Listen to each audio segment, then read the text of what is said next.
माननीय राज्यपाल महोदय, यही तो खेला है। माननीय राज्यपाल महोदय, यही तो खेला है। जो ईडी के गिरफ्त में नहीं रहेगा, भाजपा की बात नहीं मानेगा, आपका संदेश नहीं मानेगा, वो ईडी के गिरफ्त में होगा। और जो नीतीश जी मान गए वो आपके साथ हो गए, भाजपा के साथ हो गई। तो मंशा तो आपकी सही नहीं थी, इसका मतलब आपके मन में यह संशय था कि सरकार अल्पमत में है। तो यदि सरकार अल्पमत में है तो उनके द्वारा स्वीकृत अभिभाषण को आपने क्यों पढ़ा? आपने क्यों कहा कि ये मेरी सरकार है जो अभी तक बहुमत प्राप्त नहीं है? क्या संदेह पैदा करता है? 80 में 49 हमको लगता है 2/3 है। इतना भी अरिथमेटिक आपका कमजोर है क्या? परिसाय द्वारा मुझे फोन किया गया कि माननीय चंपई सोरेन जी को राजभवन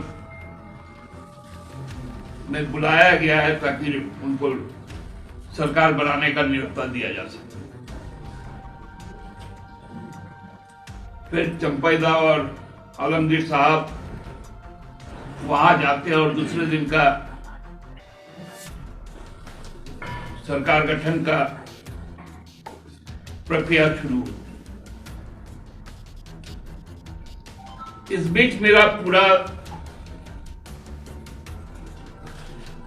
जो कुछ पॉइंट्स है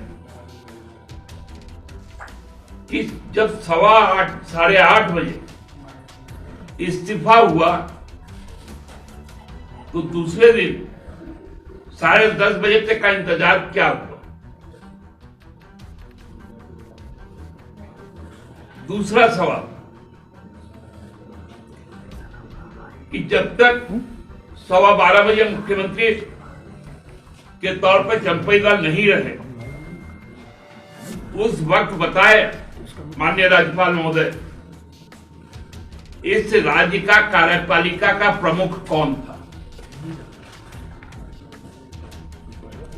उस समय किसी आपात स्थिति उत्पन्न होती तो उसके लिए जिम्मेवार कौन होता?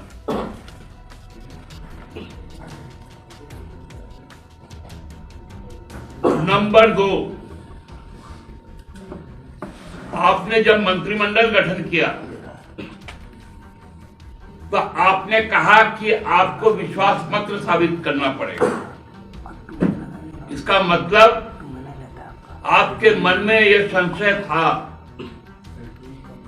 कि सरकार अल्पमत में है। तो यदि सरकार अल्पमत में है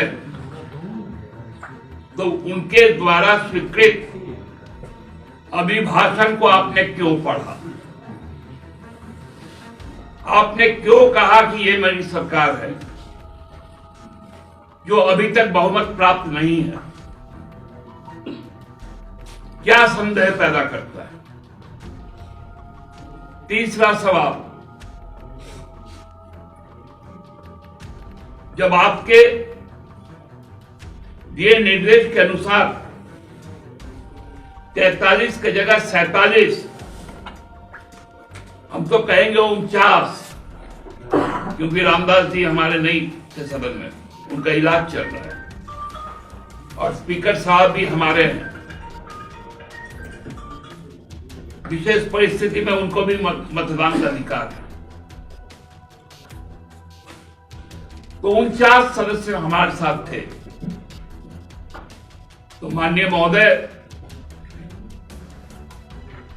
80 सदस्यीय झारखंड विधानसभा में क्या आपको कानूनी राय लेना पड़ा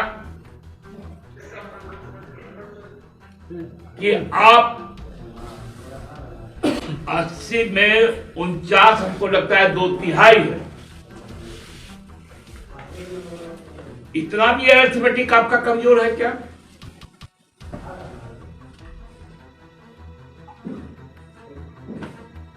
तीसरा,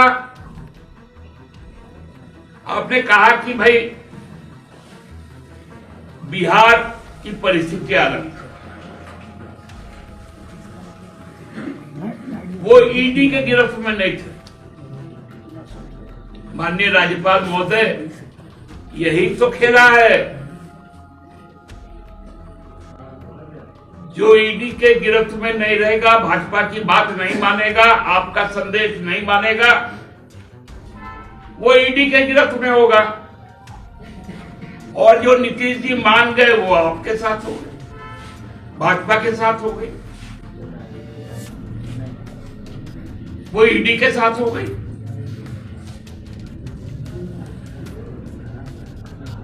वो तो इतना जल्दी जल्दी घटनाक्रम आप लोगों ने रिपोर्टिंग की। मुख्यमंत्री गए, इस्तीफा दिए, तुरंत उनको बोला गया कि कार्यवाहक मुख्यमंत्री बने रहे, फिर उनका दल का बैठक हुआ, वो नेता चुने गए, भाजपा का हुआ और भी सहयोगी दलों का हुआ, फिर सबके नेता चुने गए और 4 घंटे में मुख्यमंत्री भी बन गए।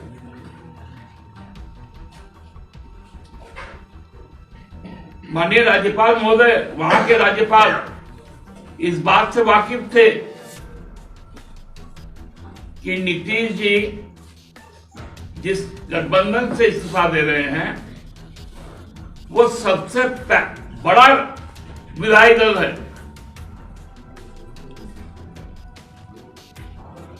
आपने तो आपके उस गवर्नर जो काउंटर पार्ट है वो तो तीसरे वाले को बुला लिए, लेकिन जो सबसे बड़ा यहां है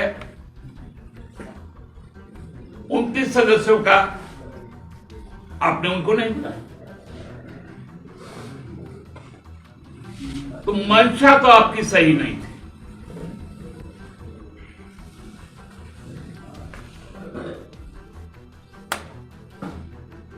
आप फिर से भ्रम की स्थिति पैदा करते हैं।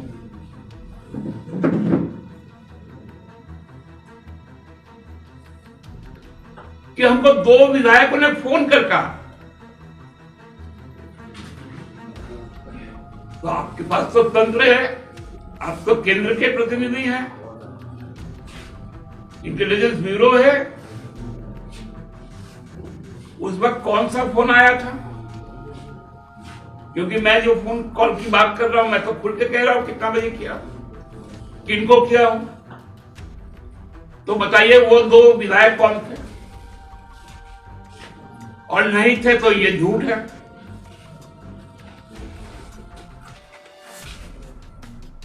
आपने उस वक्त रात को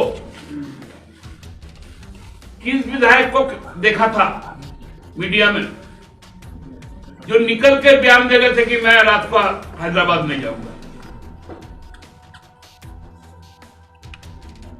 आपने तो इस बात को भी कहा कि मैं मीडिया में देखा कि हम लोग हैदराबाद नहीं जाना चाहते। 31 तारीख को क्या ये 43 विधायक मीडिया से मुखातिब हुए? क्यों ऐसा काम कर रहे हैं माननीय राज्यपाल महोदय? ये काम भाजपा का है, उनको करने दीजिए। भ्रम की स्थिति वो लोग पैदा करता है, करने दीजिए। आप तो निष्पक्ष रहिए। मैं नहीं कहता कि आप हमारे पक्ष में कहें, वो तो आपने सदन में कहा और इस पर धन्यवाद प्रस्ताव भी पास हुआ कि आप हमारे हैं और हम भी आप ही के हैं।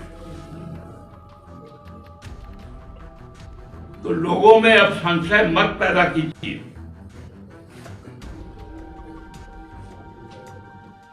आपका काम सरकार को सलाह देना है, वक्त वक्त की जानकारी लेनी है।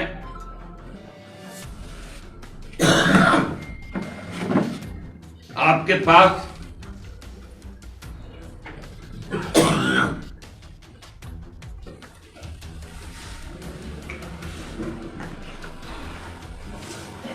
पुरानी सरकार के कई विधेयक